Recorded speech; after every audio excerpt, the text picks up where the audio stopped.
Movie के start में हम एक छोटी सी प्यारी सी बच्ची निम को देखते हैं जो कि सिर्फ 11 साल की थी और वो आइलैंड पर घूम रही थी। इसके बाद वो पानी में जाती है जहाँ पर हमें दिखाया जाता है पानी में रहने वाले जितने भी जानवर थे वो निम के फ्रेंड थे। निम इस आइलैंड पर अपने फादर के साथ रहा करती थी जो कि एक बायोलॉजिस्ट थे।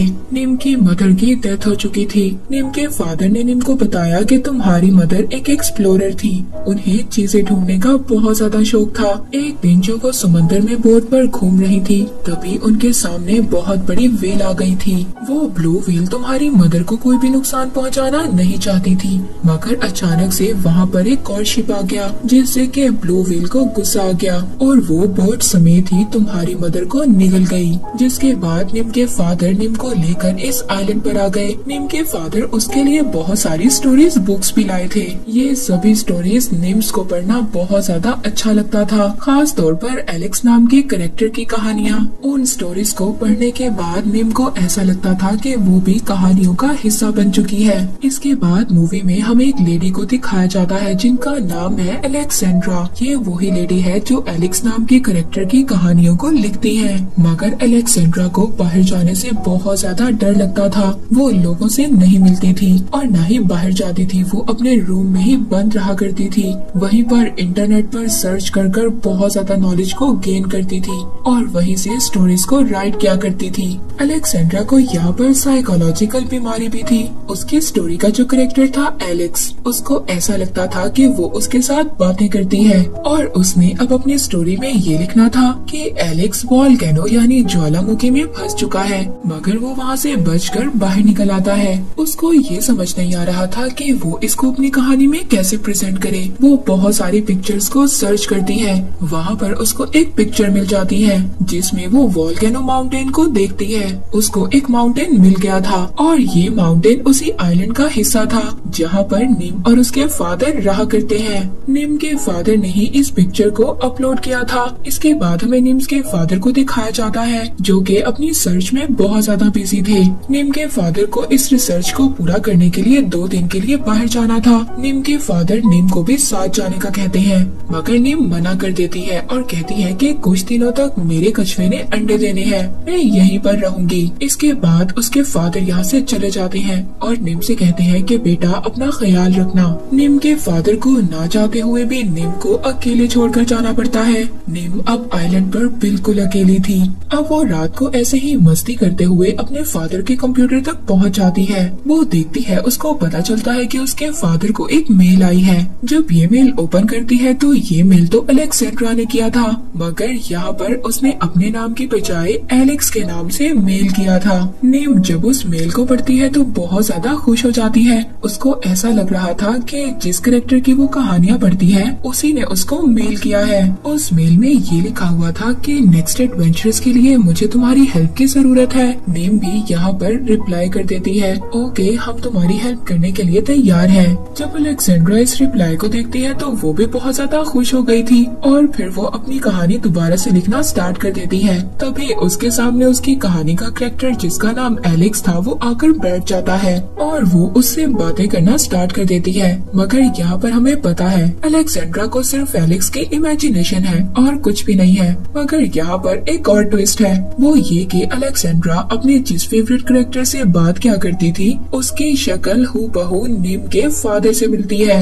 इसके बाद आइलैंड पर हमें निम दिखाई जाती है जो अपने सैटेलाइट फोन से अपने फादर से बात कर रही थी। वो बताती है कि मेरे कछुए ने बहुत ज्यादा अंडे दिए हैं। यहाँ पर निम के फादर का भी काम खत्म हो गया था और वो भी अब वापिस आ रहे थे। पर जब निम के फादर रात को वापिस आ रहे थे तो रात को बहुत बड़ा तूफान आ जाता है। निम भी इस तूफान से बहुत ज्यादा डर गई थी, मगर जैसे तैसे सुबह हो जाती है। निम जब सुबह उठकर देखती है तो घर सब कुछ तबाह हो चुका था। उसको अपने फादर की बहुत ज्यादा फिक्र हो रही थी।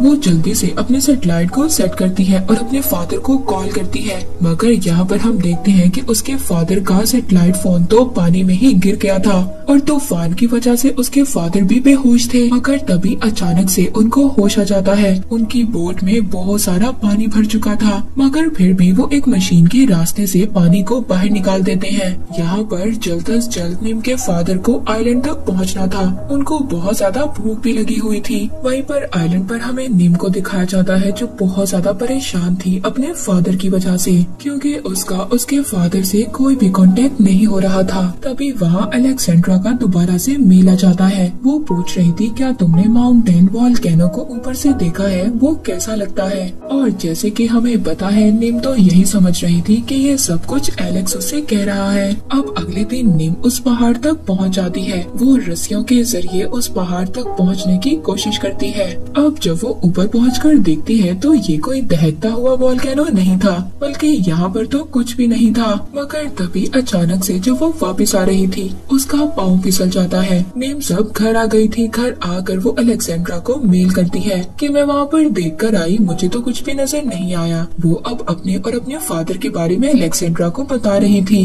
और अब यहाँ पर भी अलेक्जेंड्रा को ये बात समझ आ गई थी कि उसकी बात नीम के फादर से नहीं बल्कि उसकी बेटी से हो रही है। हम आइलैंड पर नीम को देखते हैं जो दूरबीन से देख रही थी। उसको एक शिप आता हुआ नजर आता है। तभी उसमें से कुछ लोग उतरते हैं। उस शिप के कैप्टन को ये आइलैंड बहुत ज्यादा पसंद आता है और वो यहाँ पर आकर डिसाइड करते हैं कि वो यहाँ पर टूरिस्ट को लेकर आएंगे और बहुत सारे पैसे कमाएंगे। नीम जो एक दरख्त पर चढ़कर ये सब कुछ देख रही थी उसको बहुत ज्यादा बुरा लगता है। वो ये नहीं चाहती थी कि उसके आइलैंड पर कोई भी आए। और अब वो दोबारा से रोती हुई अलेक्जेंड्रा को मेल करती है। वो बताती है कि वो आइलैंड पर बिल्कुल अकेली है, उसके फादर भी उसके पास नहीं है और अब तो यहाँ पर कुछ और लोग भी आने वाले हैं। दरअसल वो एलेक्स यानी कि अलेक्जेंड्रा से ही हेल्प मांग रही थी, मगर अलेक्जेंड्रा को भी ये बात समझ नहीं आ रही थी कि वो कैसे जाकर नीम की मदद करे, क्योंकि वो तो कभी बाहर निकली ही नहीं थी। तो वो नीम से कहती है कि ठीक है मैं तुम्हारी हेल्प के लिए किसी को भेज देती हूँ,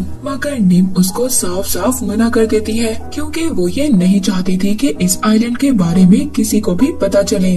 अलेक्जेंड्रा को नीम से बात कर कुछ भी समझ नहीं आ रहा था। तभी उसका फेवरेट कैरेक्टर एलेक्स उसके सामने आ जाता है। वो उससे बात करने लगता है। अलेक्जेंड्रा तुम्हें उस बच्चे की हेल्प करनी चाहिए, इसमें मैं तुम्हारे साथ हूँ, मैं तुम्हारा साथ दूंगा। और अब फाइनली अलेक्जेंड्रा ये डिसाइड करती है कि वो हेल्प करने के लिए जरूर जाएगी। वो नीम को मेल करती है कि मैं तुम्हारी हेल्प करने के लिए आ रही हूँ। और वहाँ पर नीम को ये लग रहा था कि उसकी हेल्प करने के लिए कहानियों का हीरो एलेक्स आ रहा है। और अब अलेक्जेंड्रा नीम की मदद करने के लिए निकल जाती है। तभी हमें नीम को दिखाया जाता है जो दूरबीन से देख रही थी कि उसके आइलैंड पर बहुत सारे लोग आ रहे हैं। और बहुत जल्दी जो लोग यहाँ पर एडवेंचरस के लिए आए थे वो जल्दी वहाँ पर पहुँच जाते हैं। नीम को ये देखकर बहुत ज्यादा बुरा लग रहा था। पहले तो वो ये समझती है कि ये सब लोग बहुत बुरे इंसान हैं, ये मेरे आइलैंड पर कब्जा करने के लिए आए हैं। पर तभी उन लोगों में से एक छोटा बच्चा नीम को देख लेता है।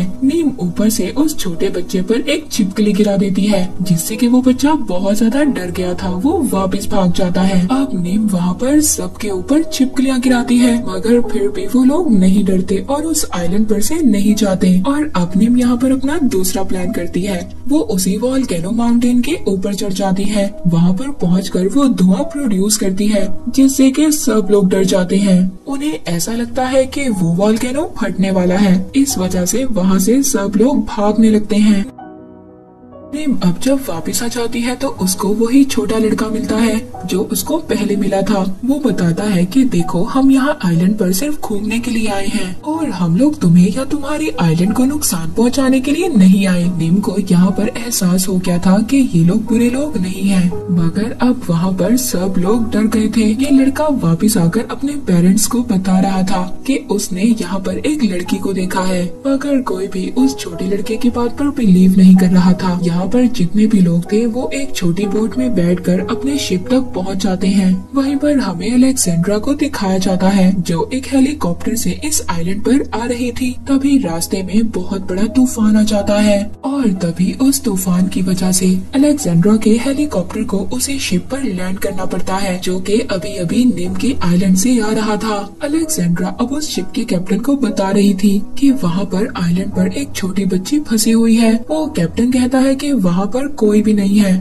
तभी इनकी बातें वही लड़का सुन लेता है जो निम से मिलकर आया था। वो बच्चा जाकर अलेक्सेंड्रा को बताता है कि हाँ, मैंने उस आइलैंड पर एक लड़की को देखा है। अलेक्सेंड्रा अब उस शिप में से एक छोटी बोट को लेकर आइलैंड के लिए निकल जाती है, मगर समंदर में बहुत बड़ा तूफान आ रहा था। वहीं पर हम निम के फादर को भी देखते हैं जो अभी भी तूफान में फंसे हुए थे। तभी वहाँ पर निम, वो भी तूफान में फंसी हुई थी। वो दूर से देखती है कि एक बोट उसके आइलैंड की तरफ आ रही है। वो ये समझ गई थी कि ये बोट उसके फादर की बोट है और वो वहाँ पर अब डॉल्फिन की हेल्प से समंदर में चली जाती है। जब वहाँ पर जाकर वो देखती है तो एक लड़की पानी में डूब रही थी और ये थी अलेक्सेंड्रा। निम अलेक्सेंड्रा को बचाने के लिए पानी के अंदर जाती है, मगर अब ये दोनों पानी की लहरों में फंस गई थी। अगली सुबह हमें इन दोनों को समंदर के किनारे दिखाया जाता है। निम अलेक्सेंड्रा को देखकर बहुत ज्यादा हैरान होती है। अलेक्सेंड्रा निम को बता रही थी कि मैं यहाँ पर तुम्हारी हेल्प के लिए आई हूँ। वो बताती है निम, मैं ही हूँ जिससे तुम मेल पर बातें कर रही थी। एलेक्स, जो कि मेरी कहानियों का कैरेक्टर है, वो मैंने ही लिखी है। इस बात पर निम को बहुत ज्यादा गुस्सा आता है क्योंकि निम भी यही सोचती थी कि एलेक्स एक रियल स्टोरी है, मगर यहाँ पर वो कहती है कि तुमने मुझे धोखा दिया, तुम झूठी और गलत कहानियाँ लिखती हो, तुम मेरे आइलैंड से वापस चली जाओ। ये कहकर निम नाराज होकर चली जाती है। तभी वहाँ पर जो उसकी स्टोरी का कैरेक्टर एलेक्स था, वो अलेक्सेंड्रा के सामने आ जाता है। वो कहता है कि अलेक्सेंड्रा, तुम्हें अपनी लाइफ के मुश्किलों से लड़ना होगा, तुम्हें उस छोटी बच्ची को मनाना होगा। ये कहकर वो उसकी लाइफ से हमेशा हमेशा के लिए चला जाता है और अलेक्सेंड्रा की इमेजिनेशन थी। अलेक्सेंड्रा अब निम के पास जाती है, वो उसको मनाने की कोशिश करती है। निम पहले तो उसकी कोई भी बात नहीं सुनती, मगर आहिस्ता आहिस्ता वो अलेक्सेंड्रा की बातें सुनने लगी थी। जब ये रात को दोनों खाना खाते हुए बातें कर रही थी तो निम अलेक्सेंड्रा को बताती है कि मेरे फादर सिर्फ 2 दिन के लिए गए थे और आज उनको 4 दिन हो गए हैं, वो अभी तक वापस नहीं आए, उन्हें वापस आ जाना चाहिए था। अगली सुबह ये दोनों समंदर की तरफ देख रही थी। तभी निम को एक बोट नजर आती है जो हाथ से बनी हुई थी। वो देखती है वो बोट इनके आइलैंड की तरफ आ रही है और निम जब पास जाकर देखती है तो ये तो निम के फादर ही थे। निम अपने फादर के गले लग जाती है और बहुत ज्यादा खुश होती है। और जब अलेक्सेंड्रा निम के फादर को देखती है तो वो तो हैरान हो गई थी, क्योंकि जैसे कि हमें पता है उसकी स्टोरी का कैरेक्टर जिसका नाम एलेक्स था, उसकी शक्ल हूबहू निम के फादर से मिलती थी। वो निम के फादर को बता रही थी कि मैं ही वो राइटर हूँ जिसने एलेक्स की सारी स्टोरीज लिखी है और साथ ही साथ एलेक्स जिसको मैं इमेजिन करती थी, उसकी शक्ल बिल्कुल आपसे मिलती है। और अब अलेक्सेंड्रा भी इनके साथ इसी आइलैंड पर रहने का डिसाइड कर लेती है। तीनों एक कोकोनट बॉल से खेल रहे हैं। अलेक्सेंड्रा की लाइफ में जो डर था वो अब बिल्कुल खत्म हो गया था और साथ ही साथ निम की लाइफ में जो उसकी मदर की कमी थी, अलेक्सेंड्रा ने आकर उस कमी को पूरा कर दिया था। और ये सब के सब इस आइलैंड पर बहुत ज्यादा खुश थे। ये मूवी यहीं पर एंड हो जाती है।